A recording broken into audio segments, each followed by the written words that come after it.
আসসালামু আলাইকুম। সুপ্রিয় দর্শক মণ্ডলী, আপনাদের স্বাগত জানাচ্ছি এসএফ টিভির মেধাবী শিক্ষার্থীদের অনুষ্ঠান সাফল্যের কথা। আজকে আমাদের সামনে উপস্থিত আছেন একজন শিক্ষার্থী, যিনি এই বছর ক্যাডেট ভর্তি পরীক্ষায় লিখিত পরীক্ষায় উত্তীর্ণ হয়েছেন। আমরা পরিচয় করে দিচ্ছি আমাদের আজকের অতিথির সঙ্গে। কেমন আছেন? আলহামদুলিল্লাহ, আমি ভালো আছি। তোমার পরিচয়টা যদি একটু বলতে দর্শকদের। আমার নাম আকিবুর রহমান। আমার আব্বুর নাম আনিসুর রহমান এবং আমার আম্মুর নাম হচ্ছে নাজিমাতুল জান্নাত। আমার আব্বু একজন ব্যবসায়ী, আমার আম্মু একজন গৃহিণী এবং আমার শিক্ষা প্রতিষ্ঠান হলো আলমডাঙ্গা একাডেমি। আলমডাঙ্গা একাডেমি। জি। তো এই বছরে যারা তোমরা চান্স পেয়েছো সবাই তো আলমডাঙ্গা একাডেমি নাকি? জি, সবাই আলমডাঙ্গা একাডেমি। তোমরা কতজন চান্স পেয়েছো? জি, আমরা মোট 6 জন চান্স পেয়েছি। 6 জন চান্স পেয়েছি। ঠিক আছে। আচ্ছা আকিব, তুমি যে ক্যাডেটে কোচিং করলা কিংবা ক্যাডেটে তুমি চান্স পেলা, তোমার এই ক্যাডেট হওয়ার স্বপ্ন কবে থেকে? ক্যাডেট হওয়ার স্বপ্ন আমার এই বছরের প্রথম থেকে ছিল। এই বছর প্রথম থেকে কোচিং শুরু করেছো, কিন্তু পড়াশোনা প্রস্তুতি শুরু করেছো কতদিন? পড়াশোনা মোট আমি 1 বছর শুরু করছি। 1 বছর শুরু করেছো। 1 বছর করেছি। তুমি কেন ওই ক্যাডেটটা হতে চাইলা? তুমি কি তোমাদের পরিবারে কেউ আছে কিংবা পরিচিত কেউ আছে? জি না, আমার পরিবারে কেউ ক্যাডেট কেউ নাই, কিন্তু আমার ক্যাডেটটা অনেক ভালো লাগে যে এটা অনেক ডিসিপ্লিনড জায়গা। দেশের জন্য কিছু করা যাবে এখানে হলে, ভর্তি হলে, এজন্য আমি ক্যাডেট হতে চাই। খুবই ভালো একটা উদ্দেশ্য, দেশের জন্য কিছু করতে চাও। এই যে দীর্ঘ প্রস্তুতি, এই প্রস্তুতিটা তুমি কিভাবে নিলে? কিভাবে তুমি সারাদিন প্রস্তুতি নিতে? সারাদিনটা কিভাবে কাটতো তোমার? সারাদিনটা কাটতো, সকালে স্কুল ছিল, বিকালে কোচিং হতো। তুমি ঘুম থেকে? জি, ঘুম থেকে উঠতে কখন? ঘুম থেকে উঠতাম আমি আজানের সময়। আজানের সময়? আজানের সময় নামাজ পড়ে খেয়ে দিয়ে রেডি হয়ে স্কুলে যেতাম, স্কুল করতাম। স্কুল থেকে বাড়ি এসে আবার কোচিং এ যেতাম, কোচিং করে এসে একটু খেলাধুলা করতাম, তারপরে সন্ধ্যার দিকে নামাজ পড়ে পড়তে বসতাম। আমি তোমাদের অন্য বন্ধুদের সাথেও কথা বলেছি, তোমরা সবাই দেখতাম যে সকালেই উঠছো, সকালে উঠে নামাজ পড়ছো। জি, যেটা এখন অনেক শিক্ষার্থীরাই করে না। সকালে মানে উঠে কি পড়াশোনাটা ভালো হতো? জি, সকাল উঠে নামাজ পড়ে পড়াশোনা করা ভালো, কারণ তখন আবার ফ্রেশ থাকে, যাই পড়া হয় মনে থাকে, ভালো মনে থাকে। হ্যাঁ, আসলে সকালে পড়াটা কিন্তু সত্যিই মনে থাকে, এটা মেডিকেল সায়েন্সও তাই বলে। আচ্ছা আকিব, তুমি বলো যে তুমি যে পড়াশোনা করলে, তোমার কথাই শুনলাম যে তুমি বিকেলে এসে খেলাধুলা করতে, এমন কি মনে হয়েছে যে সব বাদ দিয়ে শুধু পড়াশোনা করবো, নাকি সবই করেছো? জি, সবই করছি। সবই করছি। আচ্ছা, খেলাধুলা ছিল, পড়াশোনা ছিল, রুটিন ছিল সবকিছু। রাত্রে কতক্ষণ পড়াশোনা করতে তুমি? রাত্রে মাগরিব আজানের পর থেকে 10টা পর্যন্ত। 10টা পর্যন্ত পড়াশোনা করতে। তার মানে তোমরা আমরা যেটা বলি আর্লি টু রাইজ, সেটা খুব ভালোভাবে ফলো করতে, তাই না? জি, ঠিক আছে। এই যে আমাদের এই পড়াশোনায় তোমাদের ছিল বাংলা, ইংরাজি, তারপর গণিত আর সাধারণ জ্ঞান। কোনটা তোমার কাছে বেশি কঠিন মনে হতো? আমার কাছে বেশি কঠিন মনে হতো সাধারণ জ্ঞান, কারণ অন্যগুলো তো বোঝা যায়, কিন্তু সাধারণ জ্ঞান অনেক একটা বড় সিলেবাস এবং সেগুলা মুখস্থ করে মনে রাখা একটু কষ্টকর ছিল। আমার বন্ধুরাও আমাকে বলে গিয়েছে স্টুডিওতে যে তারা আসলে সাধারণ জ্ঞানটা খুব বেশি ভয় পেত।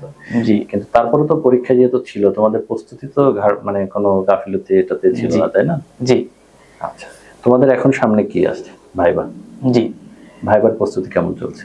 আলহামদুলিল্লাহ ভালো, ইনশাআল্লাহ হয়ে যাবে। ইনশাআল্লাহ, আমরা চাই যে তোমাদের হয়ে যাক। আচ্ছা, তোমাদের ভাইবা যখন তোমাদের ভাইবাতে তো জানি যে প্রেজেন্টেশনের একটা মানে ব্যাপার থাকে, যে তুমি কিভাবে যাচ্ছ, কিভাবে কথা বলছো, এই জন্য কি তোমাদের কোনো প্রস্তুতি হয় আলাদাভাবে? জি, আমাদের সকালবেলা 1-2 ঘন্টা এভাবে প্রস্তুতি হয়। তার মানে তোমরা ভাইবাতেও আশা করছি যে তোমরা খুব ভালো করবে ইনশাআল্লাহ। আচ্ছা, ঠিক আছে। আসলে তুমি যে বলে সাধারণ জ্ঞান, এই সাধারণ জ্ঞানটা একটু কঠিন মনে হতো, এর জন্য কি আলাদা যত্ন নিতে কিংবা আলাদা পড়াশোনা করতে, আলাদা কিভাবে পড়াশোনা করতে, কোনো বই, পেপার নাকি? প্রথমত সব সাবজেক্ট গুলো একবার করে পড়ে নিতাম, পড়ে লাস্টে যদি 10টা না বাজে তাহলে যদি আধা ঘন্টা বা 40 মিনিট বাকি থাকতো সে সময় সাধারণ জ্ঞান একটু এক্সট্রা পড়ে নিতাম। মানে যেটাই তোমার একটু দুর্বলতা ছিল, তোমরা সেটার জন্য বেশি চেষ্টা করেছো। জি। দর্শক মন্ডলী, আমরা কথা বলছি আমাদের একজন মেধাবী শিক্ষার্থী আকিবুর রহমানের সাথে। আমরা একটু বিজ্ঞাপন বিরতিতে যাচ্ছি, বিরতির পর আমরা আবার তার সাথে কথা বলবো। সেই পর্যন্ত অপেক্ষায় থাকুন। আলমডাঙ্গাবাসীর জন্য সুখবর, পশুহাট রোডে উদ্বোধন হয়েছে Suzuki Salman motors luxury motorcycle showroom. এখন এক ছাদের নিচে পাচ্ছেন সুজুকি ব্র্যান্ডের বিভিন্ন নতুন মোটরসাইকেল, দারুণ সুযোগ ও বিশেষ সুবিধা সহ আজই চলে আসুন পশুহাট রোড, আলমডাঙ্গা, চুয়াডাঙ্গা। যোগাযোগ 01339880255। সুজুকি সালমান মোটরস, বিশ্বাসের ঠিকানা। দর্শক মন্ডলী, আমরা বিজ্ঞাপন বিরতির পরে আবারও ফিরে এসেছি। আমরা যাচ্ছি আমাদের অতিথির কাছে। আচ্ছা আকিব, তুমি তো বললা যে ইনশাল্লাহ ভাইবার পরে তোমাদের হয়ে যাবে, তো এই আত্মবিশ্বাস এটা কিভাবে আসলো? জি, আমাদের আলমডাঙ্গা একাডেমির প্রস্তুতি অনেকই ভালো। আমি তাদের ধন্যবাদ দিতে চাই যে আমার রিটেনেও তারা অনেক সাহায্য করছে এবং ভাইবার জন্য অনেক সাহায্য করছে। সেজন্য ইনশাআল্লাহ আমি তাদের উপর বিশ্বাস করি যে আমার হয়ে যাবে। তোমার প্রস্তুতির উপর একটা বিশ্বাস আছে, তাই তো? জি। তো তুমি তো জানো যে যখন ক্যাডেট শুরু হবে তখন বাসা ছেড়ে একদম ক্যাডেট জীবন তোমার শুরু হবে। জি, আমরা আশা করছি।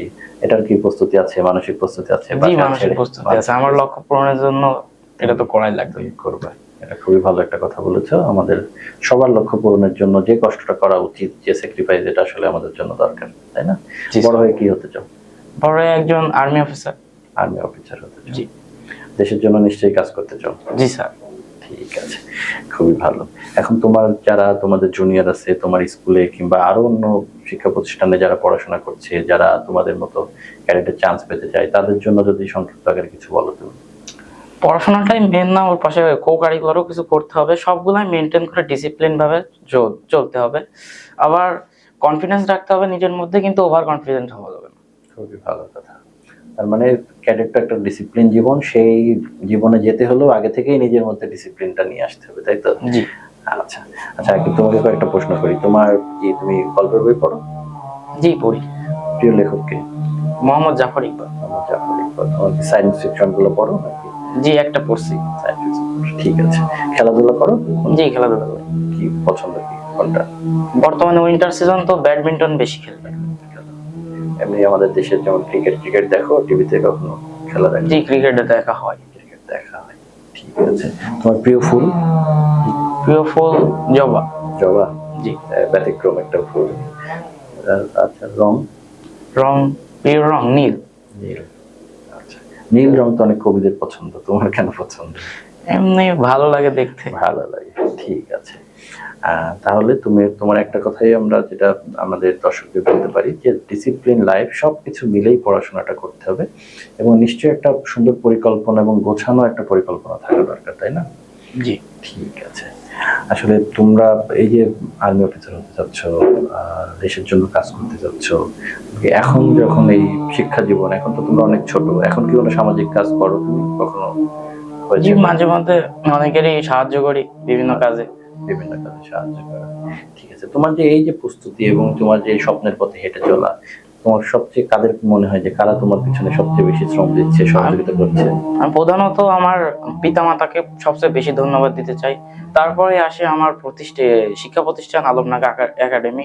তার মধ্যে আমাদের পরিচালক মহোদয় মোহাম্মদ আব্দুল হাই স্যার এবং আমাদের অধ্যক্ষ মহোদয় মোহাম্মদ এনামুল হক স্যার। এদের কথা না বললেই নয়, কিন্তু এরা তাদের অনেক ব্যস্ততার মধ্যেই আমাদেরকে সময় দিয়েছে। তারপরে আমাদের যে স্যারগুলো কোচিং করাতো, তার মধ্যে আমাদের ইংরেজি স্যার, সে একজন মাওলানা সাহেব। সে তার মাওলানার কাজ করার পরেও আমাদের সঠিক সময় দিতে পারতো।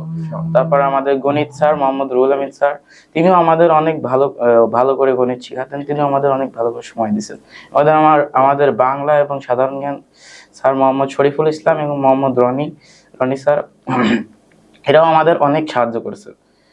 এদের কথা সবসময় মনে পড়ে। শিক্ষকদের তো আসলে তোমাদের জন্য অনেক পরিশ্রম করছে। আসলে অনেকেই তো তোমরা কোচিং করেছো, তোমরা কয়েকজন সাফল্য পেয়েছো, তো তারা তো সবাইকে শিখিয়েছে। তোমরা কি মনে হয় যে বিশেষ কোনো কারণে তোমাদের সাফল্যটা এসেছে? তোমাদের প্রস্তুতি কিংবা তোমাদের কোনো চিন্তা ভাবনা কিংবা একাগ্রতা, কি মনে হয় তোমাদের?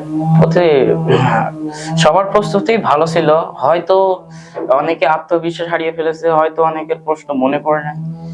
আচ্ছা, এই জন্য ওখানে যে হয়তো আসলে মাঝে মধ্যে যখন আমাদের পরীক্ষার সময় কিন্তু আমরা অনেক সময় ঘাবড়ে যাই, তাই না? তাহলে আমাদের প্রস্তুতি এবং একদম শেষ পর্যন্ত আমাদের আত্মবিশ্বাসটা ধরে রাখার জন্য খুব গুরুত্বপূর্ণ। এই জন্য তো আমাদের সৃষ্টিকর্তার অবশ্যই একটা রহমত দরকার, না?